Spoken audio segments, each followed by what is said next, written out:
BFM Business présente Edwige Chevrillon, la grande interview. Bonsoir à tous, bienvenue dans cette grande interview, ces interviews, ces décryptages. On va essayer de comprendre à quoi a servi l'intervention d'Emmanuel Macron, pourquoi est-ce qu'il a parlé à la veille de cette journée de manifestation qui s'annonce très massive. Est-ce qu'il a marché sur la lune, pour reprendre l'expression d'un syndicaliste, super profit? Est-ce que les entreprises doivent passer à la casserole? On en parle avec deux femmes qui ne mâchent pas leurs mots. Agnès Verdier-Molinier, qui est directrice de l'IFRAP. Bonsoir Agnès. Bonsoir Edwige. Merci d'être avec nous et à côté de vous, face à vous, comme vous voulez. Anne-Charlène Bézina, qui est politologue et évidemment constitutionnaliste. Bonsoir Anne-Charlène. Bonsoir Edwige. Intéressant parce que la réforme des retraites est devant le Conseil constitutionnel. Vous nous direz peut-être quels sont les points qui pourraient être rejetés par le Conseil constitutionnel. D'abord, un petit avis comme ça. Comment est-ce que vous avez trouvé l'intervention du président Macron? Est-ce qu'elle a servi à quelque chose? C'est difficile de dire qu'elle a servi à quelque chose, puisque c'est vrai qu'il n'y a pas de message constitutionnel, il n'y a pas de message politique, pas de dissolution, pas de remaniement. Et finalement, il n'y a pas même vraiment un message d'ouverture, il n'y a pas non plus complètement d'empathie, d'intent. Donc la forme n'est pas forcément au rendez-vous, le fond était à peu près sans surprise. Donc c'est une interview à laquelle on pouvait s'attendre dans une posture de fermeté. Le président rappelant plusieurs fois le champ lexical de la nécessité, le fait qu'il est le seul à avoir le sens de la réalité et de l'intérêt général. En fait, on voit bien qu'on a un président qui dénie complètement l'idée qu'on soit dans une crise sociale, démocratique, institutionnelle. Il y a vraiment quelque chose qui fait qu'on voit qu'il refuse cette qualification. Justement, on reviendra sur la question de la nécessité avec vous, surtout Agnès. Comment est-ce que vous avez trouvé l'intervention du président Macron? Encore une fois, est-ce qu'elle a servi à quelque chose? Est-ce qu'il a marché sur la lune? J'aime bien clairement, cette expression. Il reste droit dans ses bottes, il assume complètement ce 49.3. De toute façon, il y avait nécessité de faire passer cette réforme quand on l'entend. Malheureusement, je trouve qu'il n'explique pas vraiment l'urgence. Et pourquoi l'urgence? Parce que dans ce Conseil des ministres, avant l'utilisation du 49.3, il dit bien qu'il y a un problème financier urgent. Oui, mais on va y revenir. Un risque économique et financier urgent. Et ça, il n'en parle pas. Et c'est dommage, parce que ça aurait beaucoup mieux éclairé les Français, nos compatriotes. Pourquoi? Parce que finalement, on leur a parlé de 2027, de 2030, voire de dates encore plus lointaines pour eux, alors qu'en réalité, Edwige, on ne doit jamais dissocier le sujet de la réforme des retraites du sujet de la dette. Si on dissocie les deux, on ne comprend pas l'urgence. Et l'urgence, elle est liée à ça. Parce que les agences de notation, si on n'avait pas fait passer cette réforme, ils auraient dégradé la France. C'est ça la réalité. Mais c'est ce qu'il a dit quand même dans cette phrase. À un moment, il a dit, les Français, on a peut-être, à cause, c'est peut-être l'effet Covid, du quoi qu'il en coûte, on a un peu tendance à s'abstraire de la réalité. Principe de réalité. Du principe de réalité. Les Français, les partis, les syndicats, en réalité, il a un petit peu martelé l'idée qu'il était le seul à garder ce cap. Mais je rejoins néanmoins, encore une fois, on se rend bien compte qu'on a un président qui essaye de faire de la pédagogie et qui y échoue.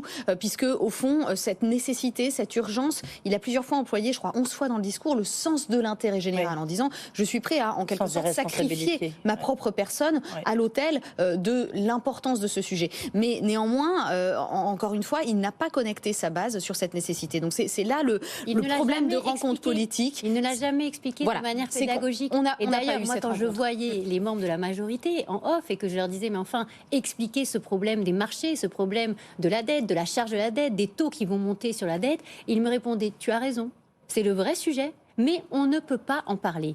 Et ça, je pense qu'ils se sont amputés eux-mêmes d'une capacité de conviction et de finalement de compréhension de la part de l'ensemble de la société civile. Et d'ailleurs, il a bien dit, pendant des décennies, on a trop dépensé, etc.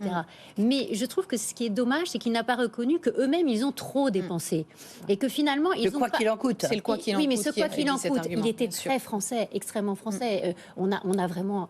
même encore récemment sur la question du coût de l'énergie. Absolument, mais totalement sans compter, avec des chèques à gogo qu'on n'arrive même plus à compter tellement il y en a eu. Le Covid lui-même, c'était de l'ordre de 140 milliards de dépenses budgétaires. Et ça, on le sait, plutôt plus que dans les autres pays. C'est ça qui a peut-être empêché la compréhension de cette réforme, parce que les syndicalistes, je recevais encore François Omril, et d'autres qui disaient, mais attendez, 10 milliards aujourd'hui, à l'aune de tous les chèques qui ont été faits, Mais à quoi ça sert? Mais justement, où est le problème? C'est là que, en fait, il faut réunir les deux sujets et expliquer que c'est parce qu'on a complètement lâché les vannes pendant le Covid et avec la crise énergétique. Mais c'est venu trop tôt, en fait, cette réforme, non? Mais non, mais justement, l'urgence, elle est à cause de ces dépenses sans compter. Et finalement, aujourd'hui, pour montrer, parce qu'on est parmi quand même les pays de la zone euro qui ont le déficit budgétaire le plus important, 5% de notre richesse nationale. On est de l'ordre de 150 milliards de déficit encore cette année. Alors 139, 140, on ne sait pas exactement. Mais bon, à la fin de l'année, quand on fera les comptes, on verra que c'est gigantesque. Donc, en réalité, on a besoin de donner des signaux sur la capacité de la France à gérer correctement ses deniers publics. Sinon, qui va continuer à nous prêter et à quel prix ? Mais c'est vrai que je rejoins. Je pense que la nouvelle méthode aurait pu aider justement dans ce moment-là. Parce que il y a une nouvelle méthode. Il l'avait annoncé lorsqu'il a été réélu. La nouvelle méthode, rappelez-vous, Edwige, c'est le discours d'investiture, c'est le nouveau Macron, c'est le deuxième mandat. Et il nous avait dit, j'expliquerai, j'irai directement à la pédagogie, j'irai au compromis. Et finalement, c'est le fait de ne pas l'avoir fait en amont qui lui a posé des problèmes. Peut-être qu'une espèce de césure entre le quoi qu'il en coûte, qui date encore du mois de décembre. Elle est venue un peu trop tôt, cette réforme. Une césure entre finalement ce quoi qu'il en coûte, qui est trop proche finalement dans l'intellectuel des Français, et l'effort de rigueur, et notamment tabler sur cet effort de rigueur. On sait que le parti politique avec lequel la majorité devait s'allier était le parti LR, pour lequel l'effort de rigueur est quelque chose de très audible. C'est même le cœur, normalement, de leur programme politique. Et bien pourtant, jamais on a entendu parler de cela. Et peut-être parce que, au fond, il aurait fallu préparer les esprits. Et il aurait fallu cette véritable concertation. Encore une fois, en tant que constitutionnaliste, je pense vraiment que le véhicule législatif du PLFSSR était inadéquat, parce que ne laissant que trop peu de temps à la concertation, et laissant aussi croire aux Français qu'on allait précipiter le débat. Donc peut-être en effet que plus d'explications sur l'urgence, et peut-être aussi qu'un moment d'appel d'air entre finalement le don et la rigueur aurait été nécessaire pour être mieux compris, je pense, par le président. Alors, le temps passe. Il y a un vrai risque économique et financier. Dans le sablier. Et qu'est-ce qui se passe? On voit monter, et nous on l'a vu à la Fondation IFRAP, c'est absolument incroyable ce qui s'est passé. C'est-à-dire qu'on a vu le Covid, les dépenses sans compter, on a dit attention, on va avoir de l'inflation. Dès juin 2020, on a alerté, on a dit attention, derrière inflation, il y a remontée des taux, parce que c'est ça le mandat de la Banque centrale. Donc on a dit attention, inflation, remontée des taux, risque sur la charge de la dette. On a fait des projections. La Banque centrale l'avait dit elle-même, d'ailleurs, elle n'a pas été entendue. Et on a expliqué qu'on avait un risque d'avoir une charge de la dette qui gonfle de l'ordre de 60, 70 milliards, 90 milliards d'euros par an. Donc ça, on a tout chiffré, vous vous en souvenez, Edwige. Et ça, je trouve ça incroyable que finalement, cette explication, parce que tout ça, c'est logique, en fait. Mais en même temps, regardez là, je sais pas, les spreads. Bon, d'accord, donc on a vu que le spread de la France, il s'est un tout petit peu amélioré, mais enfin, il n'y a pas eu un effet majeur, alors que la réforme, elle va être appliquée, la réforme, puisque il y a eu le 43. Et Edwige, c'est que si on n'utilisait pas le 49.3, on avait potentiellement des taux qui allaient s'envoler. C'est ça le problème de l'urgence qu'on n'a pas vraiment en tête. Et d'ailleurs, moi j'ai suivi tout le cheminement de cette réforme des retraites qui était absolument passionnant, parce qu'il y avait vraiment du stop and go, c'est-à-dire on y va pas, on repousse, on annoncera plus tard. 65, 64, mais même aussi ça a un impact sur les finances. Et alors, évidemment. À chaque fois, on voyait que chaque fois qu'ils remettaient l'ouvrage sur le métier en disant ça y est, on y va, c'était que les taux avaient monté. Donc ça, c'est super intéressant. La réalité, c'est que tout ça est totalement lié et qu'on aurait pu anticiper, vous avez tout à fait raison, on aurait pu dire, après le Covid, et même au moment du Covid, on aurait dit, en ce moment, on dépense sans compter, mais demain, il y aura des efforts à faire. Et ça, au lieu d'infantiliser les Français et de les mettre toujours dans la permanence, en fait, c'est-à-dire, on est toujours dans l'urgence permanente de quelque chose, d'une crise, etc. Et expliquer, faire la pédagogie, c'est vrai que ça aurait été mieux, mais ce que vous avez dit sur les LR est très intéressant, sauf que néanmoins, il n'y a pas eu de proposition de coalition en début de mandat. Alors, sur ce projet, on était obligé de s'y attendre. Oui, franchement, c'est ça qui est intéressant, c'est de se dire, les LR, justement, se sont positionnés, et ça c'est intéressant, au niveau parlementaire, ils ont fait leur déclaration comme parti d'opposition. Donc ça, de toute façon, on ne pouvait pas s'attendre à, en effet, ce qui est un espèce de contrat majoritaire. Ça, je vous rejoins largement. Mais néanmoins, sur un point où on va parler de rigueur, où on a parlé de cramer la caisse pendant toute la campagne présidentielle, si le parti des LR n'est pas un soutien à ce moment-là, on peut se demander comment, politiquement, il peut encore avoir une cohérence de programmation. Et j'ajoute aussi que par rapport au quoi qu'il en coûte, par rapport à l'effort de rigueur, peut-être que le projet de budget de cette année et le projet de budget social de cette fin d'année aurait pu commencer à annoncer cette couleur. Parce que c'est vrai qu'on a eu une discussion financière de l'automne qui a été absolument morose. 10 49.3, pour le coup, qui sont passés totalement inaperçus. Pourquoi ? Parce que la majorité n'était pas tellement entendue sur le champ lexical de son budget. Mais c'est vrai qu'utiliser ce budget pour commencer à annoncer peut-être un message de rigueur, on aurait pu y penser, notamment parce qu'il y avait cette crise énergétique. Le terrain, peut-être. Et on aurait peut-être pu préparer un petit peu le terrain. La crise énergétique, c'est vrai qu'on l'a à nouveau écouté à coups de boucliers, etc. Mais peut-être rappeler aux Français tout simplement que ces boucliers sont des mécanismes provisoires et très dangereux pour l'économie. Tout ça, ça aurait pu faire partie de la discussion budgétaire de l'automne, d'autant que les 49.3 étaient là pour aider. Et on a le sentiment qu'en fait, le gouvernement s'est laissé un petit peu prendre de... Dernier point là-dessus, parce qu'après, il faut qu'on avance. Je vais faire comme Emmanuel Macron. Il faut avancer, pas d'immobilisme. Un détail de l'intervention du président de la République. Il a dit... Je demande à ma première ministre d'élargir sa majorité. Et il a dit aussi, j'ai essayé plus ou moins de créer une coalition au début de ce mandat-ci. Mais à quel moment est-ce qu'il a demandé de créer une coalition au début de ce mandat ? Il a même ajouté, ça n'est pas notre esprit, ça n'est pas français. Ça, il l'a dit avant. Et ensuite, il a dit plus tard, nous, finalement, nous avons essayé de mettre en place une coalition. Moi, franchement, je suis ça comme vous tous les jours. Je n'ai jamais entendu parler de proposition de coalition. Et même en ce moment. Et de compromis, ça aussi, ça les syndicats disent. Et même en ce moment. Ça fait hurler Laurent Berger qui dit mais pas du tout, nous on avait des propositions, il n'y a eu aucun compromis recherché. Mais même en ce moment, alors que Gérard Larcher, Retailleau ont fait le job au Sénat sur une réforme qui de toute façon était même pas géniale, parce que 64 ans, il aurait fallu 65, on fait beaucoup moins d'économies que prévu, etc. Mais néanmoins, on serait dans n'importe quel autre pays d'Europe avec cette culture justement de la coalition, on aurait déjà une coalition. On pourrait faire passer les textes. On n'aurait pas ce problème du 49.3. Et finalement, cet avantage du 49.3, il est aussi un handicap. Bien sûr. Parce qu'il empêche d'avoir cette culture de chercher, de rechercher. Et c'était tout l'enjeu de la majorité relative. Il y a des cohabitations chez nous, mais il n'y a pas de coalition. C'est ça. Oui, mais la majorité relative se comporte comme si elle était absolue. Exactement. Et donc là, c'est là qu'arrive le problème. Donc si on veut vraiment se projeter dans un quinquennat qui n'est pas mort aujourd'hui, c'est ça. Il va falloir créer là le compromis et créer une vraie coalition à un moment. Alors, parce que sinon, on va se retrouver dans une situation qu'on a connue de blocage. De blocage et d'immobilisme. Et finalement, de non-gestion. Et il ne faut pas d'immobilisme, justement, c'est bien ce qu'a précisé le président. Un point très important, puisque vous êtes constitutionnaliste, la réforme, le président l'a dit, elle est devant le Conseil constitutionnel. En effet. Quels sont les points qui, selon vous, pourraient achopper, pourraient être rejetés par le Conseil constitutionnel? Est-ce que c'est des points clés? Est-ce qu'il y a des traitements inégalitaires? Qu'est-ce que vous voyez, vous, comme achoppement? Il y a beaucoup de points en question et la saisine d'ailleurs des partis d'opposition est très dense, notamment parce qu'il y a une première chose, c'est est-ce que l'article 47.1 a été utilisé à bon escient? Est-ce que véritablement on avait besoin d'un projet de loi de rectification de la sécurité sociale pour l'équilibre de cette année? C'est le premier point. Alors ça c'est le premier point, mais sur lequel je ne pense pas qu'on peut vraiment attendre une censure totale de la part du Conseil constitutionnel, de censure totale pour des motifs de procédure sur toute la Ve République, et en plus il y a évidemment certaines dispositions qui concernent l'équilibre de cette année, donc il y a toujours moyen de se rattacher à ça. Autre grief qui est utilisé par les requérants, l'absence de clarté et de sincérité et d'intelligibilité même dans ce débat parlementaire, puisque c'est la vérité, on a été ça peut être un argument de l'international, et c'est une norme qu'a dégagé le Conseil constitutionnel en 2015.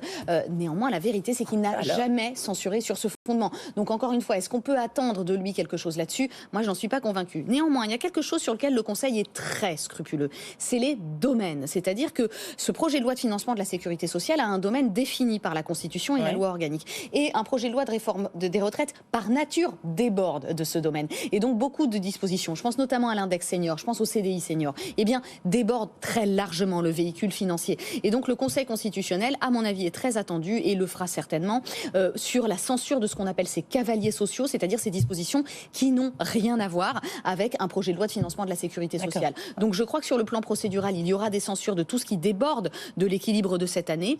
Sur le fond, on peut peut-être regretter que la saisine n'est pas, en tout cas, il n'y a pas eu beaucoup de communication politique autour du fond, mais il y a des questions qui se posent autour de l'égalité devant les charges publiques. Pourquoi, par exemple, distinguer en fonction des années par rapport à la carrière? Est-ce qu'il y a vraiment un critère, c'est le Conseil qui dit ça, objectif et rationnel? Il y a des choses que le Conseil constitutionnel pourra examiner, même si, d'ailleurs, les requérants ne les critiquent pas, puisque le Conseil s'autorise à aller chercher lui-même dans tout le projet. Oui, mais il est quand même vrai. Donc il y a des choses à voir. Moins censuré que ce à quoi s'attend. Moi, je ne crois pas du tout à la censure totale. Ce seront effectivement des cavaliers. Et puis, par ailleurs, toutes les questions d'années, d'équité devant la charge publique, etc. Ça va passer. Ce sont aussi des questions qu'on pouvait déjà se poser avant la réforme. Bien sûr. Donc, parce qu'il y avait déjà des questions de dispositifs carrière longue, d'équité homme-femme, etc., etc. Donc, de toute façon, on sait très bien que nos systèmes de pension sont tout à fait inégalitaires. Pourquoi on n'applique pas la clause du grand-père pour les agents de l'État, des collectivités et des hôpitaux, alors qu'on l'a des régimes spéciaux pour la RATP? Alors, donc, les gens de l'État qui travaillent pour l'État, c'est un régime spécial, puisqu'ils ont le calcul sur les 6 derniers mois au lieu des 25 meilleures années et de toute la carrière pour la retraite complémentaire. Pourquoi est-ce qu'on a une retraite par capitalisation pour les agents publics sur les primes? Donc tout ça, le Conseil constitutionnel, il ne peut pas... Il est obligé d'en tenir compte. Oui, bien sûr. Il ne peut pas considérer qu'il y a une équité totale dans la situation actuelle, puisqu'elle n'existe pas. Je conçois largement et je vous rejoins, puisque pour moi, l'inégalité fait de toute façon partie de la Constitution et de la loi. Le Conseil le reconnaît lui-même. Néanmoins, je pense qu'il a un message à faire passer. C'est que notamment, l'idée de choisir le PLFSSR pour toutes les réformes des retraites à l'avenir... Le projet de loi de financement de la sécurité sociale. Projet de loi de financement de la sécurité sociale rectificatif, en effet. Le R est important. Le R est important. Nous fait dire qu'il faut que le Conseil envoie un message pour que les gouvernants sachent que toute réforme sociale ne pourra plus passer par ce véhicule. Et je pense que notamment le message des cavaliers sociaux, ce sera celui-là. Un message un peu détourné.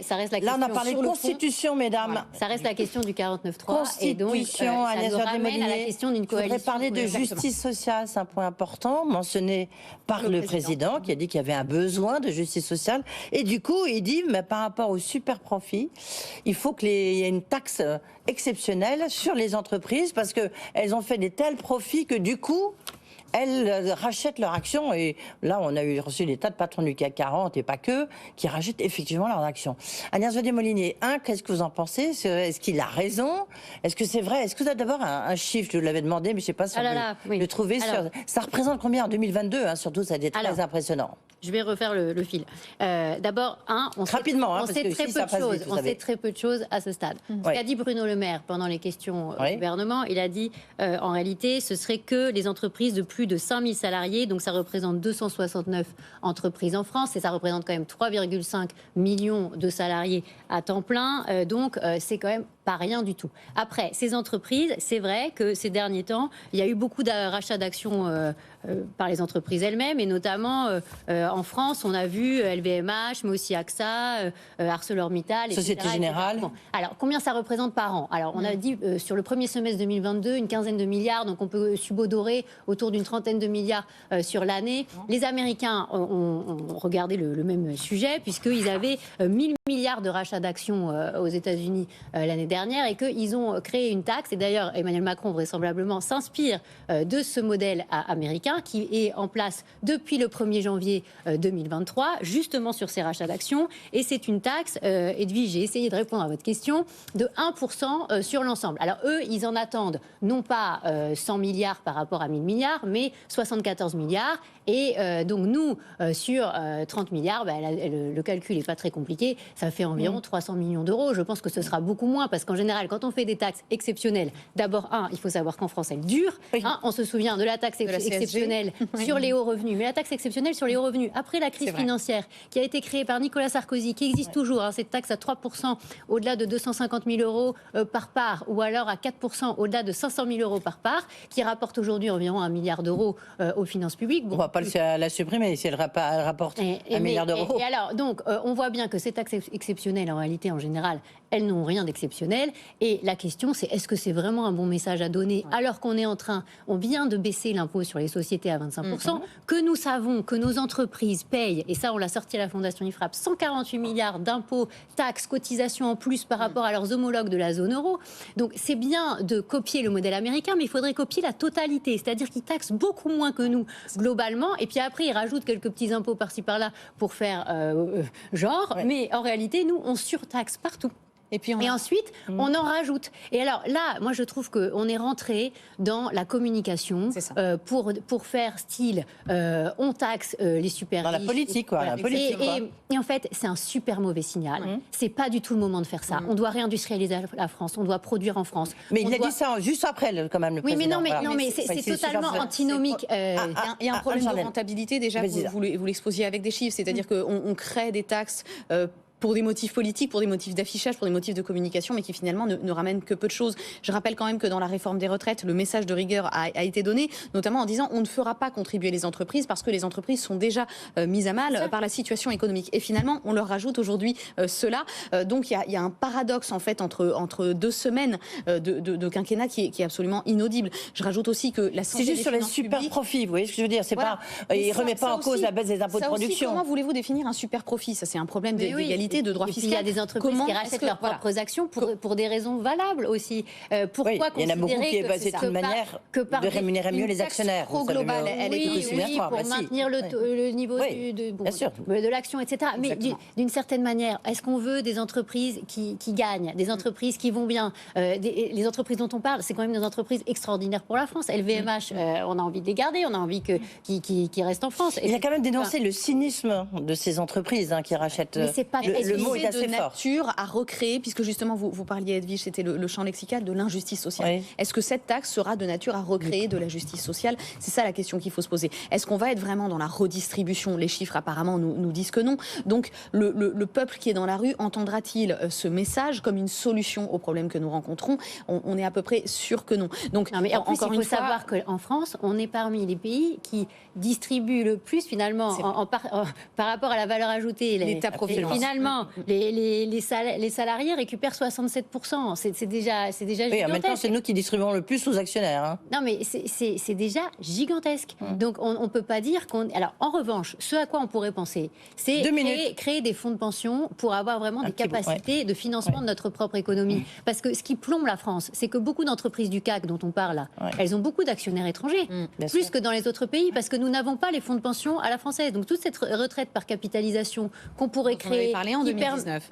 Qui permettrait de financer les entreprises, mais aussi la dette française, parce qu'on le sait aussi, Edwige, on a beaucoup de dettes de la France qui est détenue par des non-résidents, et ça nous met dans un choc potentiellement plus grave. Dans une dépendance politique. Dans une dépendance. Si on a une crise de la dette, et on risque d'avoir une crise de la dette, on vient d'en parler, on va vers les 3 000 milliards le 28 mars. Oui, a priori. Oui, 3 000 milliards de dettes, ça va être un cap qu'on passe. Et encore, c'est 3 000 milliards de dettes au sens de Maastricht, parce qu'il y a aussi toutes les dettes dont on ne parle pas, qui sont bien plus importantes en réalité, mais qui ne sont pas comptabilisées. Donc le vrai enjeu, peut-être, un petit mot très rapide.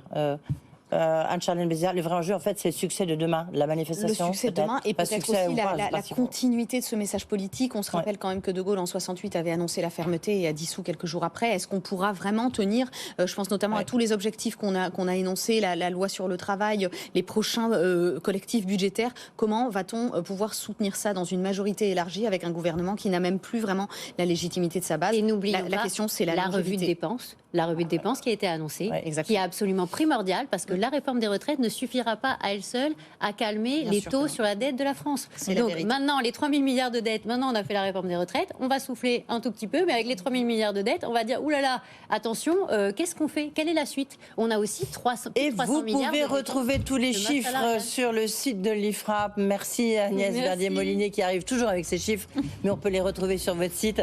Directrice de l'IFRAP, merci Anne-Charlène Béziard, politologue et donc constitutionnaliste. Et on verra le verdict, c'est 3 semaines à peu près. Ça, exactement. 3 semaines. Merci mesdames. Duo de dames dans cette grande interview.